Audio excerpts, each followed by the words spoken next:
Alright, hey. So, first of all, hi. I haven't been around for a while, like a couple of days. I got a quick story to tell you.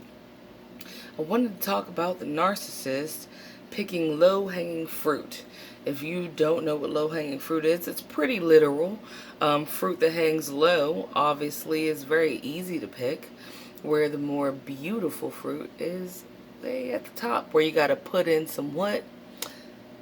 Effort. There you go. And the narcissist is not going to put in any effort. So I got a quick story because thinking about low-hanging fruit, excuse me, I'm not wearing really no makeup like that. I mean, kind of, but not really. I'm tired from holiday stuff like you guys probably are. But it reminded me of when I was in my like late 20s and I was with the romantic partner that I had been with at the time. And we got invited to um, a friend of the family's farm, right? And we, rode horses and all that shit. But the next day we were to go to his grandmother's like cookout. And so, of course, I wanted to like contribute because you just don't come with nothing. That's rude. And the farmer guy, I was first of all, I was trying to catch one of those cute little kittens that was in his farm, but I asked him. I said, I really think that if, and this is trigger warning, if you guys are vegan, I will not be offended if you click off, because the story is kind of like probably a little harsh. All right, but for my meat eaters out there, I thought, if we're gonna eat chicken, we should damn catch our own chicken. No weapons, no nets, none of that. Just hand to hand, human on chicken combat, right? So he was like, you're more than welcome to catch a chicken to take with you to where you gotta go, right? And I'm like, all right, cool.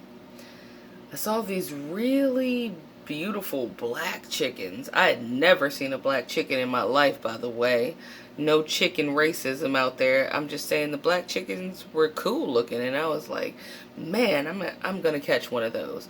And when I tell you I was full on face in the dirt underneath a freaking trailer, mouthful of dirt, falling like a baseball player sliding into the end. That's how hard it is to catch a chicken. Those motherfuckers are, man, chickens are fast, bro. Just in case you didn't know. I mean, I don't know if y'all gonna be chicken catching, but man, chickens are hardish. They are fast as fuck, bro. So anyway, I'm busting my ass trying to catch one of these like beautiful ass black chickens. And I see just randomly walking around the farm this white chicken that had like some kind of weird piece of plastic with holes in it. It wasn't from sodas or nothing like that. It was like smaller, like from a construction site plastic around its ankle, right? And I was like, oh man, that chicken can't get that off. But I couldn't catch it to cut it off so that the chicken could just like rock out. And it was an older chicken, right? Mind you, it was older with plastic stuck around its ankle, which slowed it down. So at the end of our stay, just chilling on the farm for the day, I was like, you know what, man? I just don't deserve to eat chicken because I could not catch one. I tried my best, trust and believe, and I could not catch this chicken. So I just chalked it up to, charged it to the game, so to speak, right? What do I see as I'm walking back to my car? This, person that I had been dating standing in the middle of the farm with a chicken. He had his hand around its neck, going in circles, slinging it around to break the neck because you have to break the neck or whatever, right? But when it was dead, okay, because he killed it, I looked at it and realized it was the chicken, the older chicken with the plastic around its ankle. Needless to say, I broke up with his ass. First of all, because of other reasons, but that just was the icing on the cake for me, because he picked, instead of doing the work like I was doing, he picked the weakest one that was older and that had a disability because of it not being able to get away, due to the plastic thing that was on its ankle.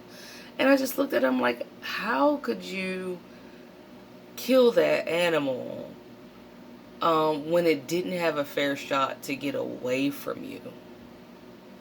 I thought that was a pussy move. I hate using the word pussy as a weakness, so I thought it was a dick move, because, again, I'll always say pussies, if you have to use that colloquialism or whatever, are strong. You know what I'm saying? And I thought it was a limp dick ass move to go for the one that couldn't run from him that fast.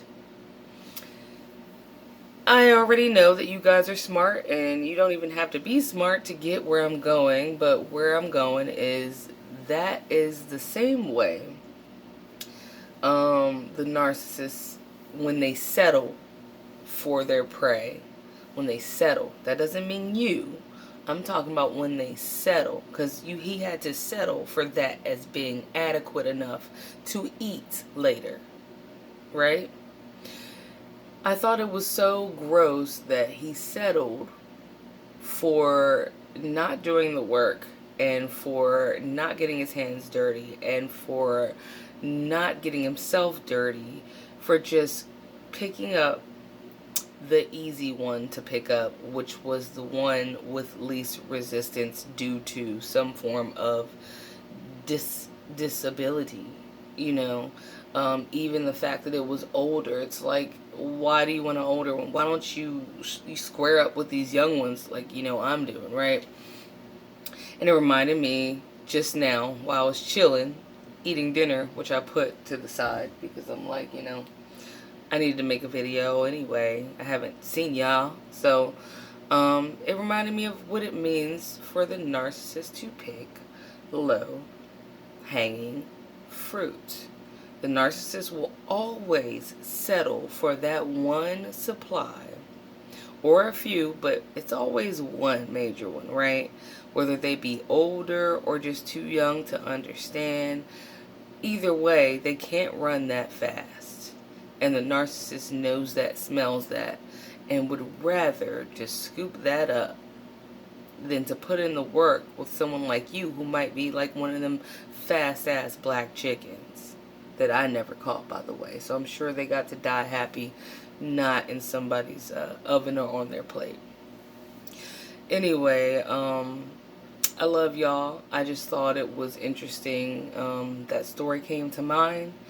And it's just funny how life experiences, even something that might be so insignificant as my trip to a farm, might be to someone else, trains you to identify things like that is within someone's character or lack thereof. Needless to say, I don't even fucking talk to that idiot now, and I never did again. He's gross, and he's someone who's willing to feast on low-hanging fruit. Anyway, love you. Hope you got something out of this and that it resonated. All right. Bye. See you on Christmas.